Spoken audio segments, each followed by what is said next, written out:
டூடி entertainment Surya Jyothika தயாரிப்பில் பிரேம்குமார் இயக்கத்தில் கார்த்தி மற்றும் அரவிந்த் சாமி நடிக்கும் மெய்யழகன் செப்டம்பர் 27 முதல் உங்கள் அபிமான திரையரங்குகளில்.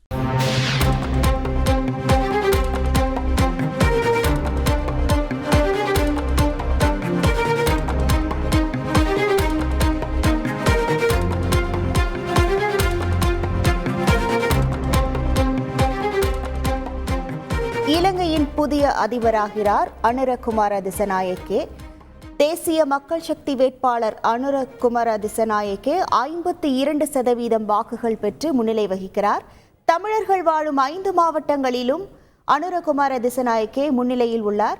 இது குறித்தான முழு விவரங்களோடு இணைகிறார் நமது செய்தியாளர் கிஷாந்தன். வணக்கம் கிஷாந்தன். தற்போது இலங்கை அதிபர் தேர்தல் முடிவுகள் குறித்த நிலவரம் என்னவாக உள்ளது? தற்போது தொகுதி வாரியான முடிவுகள் தான் வெளிவந்து இருக்கின்றது. அந்த அடிப்படையில் தேசிய மக்கள் சக்தியின் ஜனாதிபதி வேட்பாளரான அனுரகுமார் திசாநாயக்கே தான் முன்னிலை வகிக்கின்றார். கிட்டத்தட்ட 7,96,941 வாக்குகளை பெற்று அவர் முன்னிலை வகிக்கின்றார்.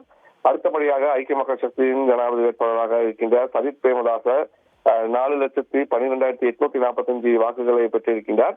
அதன்படியாகத்தான் தற்போது இருக்கின்ற ஜனாதிபதி ரணில் விக்ரமசிங்கே 2,62,57 வாக்குகளை பெற்று 3வது இடத்தில் இருக்கின்றார். அதன்படியாக அதுக்கடுத்தாக 4வதாக மஹிந்த ராஜபக்சவின் மகனான நாமல் ராஜபக்ஷ 46,757 வாக்குகள் தான் பெற்றிருக்கின்றார். தற்போது அனுரகுமார் திசாநாயக்கே கடந்த தேர்தல் 2019 ஜனாதிபதி தேர்தலின் போது கோட்டாபய ராஜபக்ஷ வெற்றியீட்டிய அனைத்து தொகுதிகளிலுமே தற்போது அனுரகுமார் திசாநாயக்கே வெற்றியிட்டு வருவதை நம்மால் காண முடிகின்றது. அதாவது ராஜபக்சர்கள் அரசியல் பிரவேசம் மேற்கொண்ட மாவட்டங்களில் தற்போது அனுரகுமார் திசாநாயக்கே முன்னிலை வகிக்கிறது இங்கே ஒரு பேசும் பொருளாக காணப்படுகின்றது.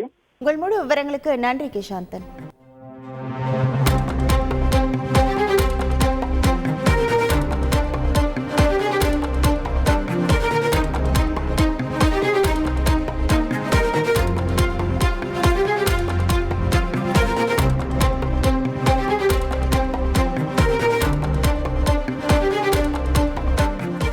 டூடி என்டர்டைன்மெண்ட் சூர்யா ஜோதிகா தயாரிப்பில் பிரேம்குமார் இயக்கத்தில் கார்த்தி மற்றும் அரவிந்த் சாமி நடிக்கும் மெய்யழகன் செப்டம்பர் 27 முதல் உங்கள் அபிமான திரையரங்குகளில்.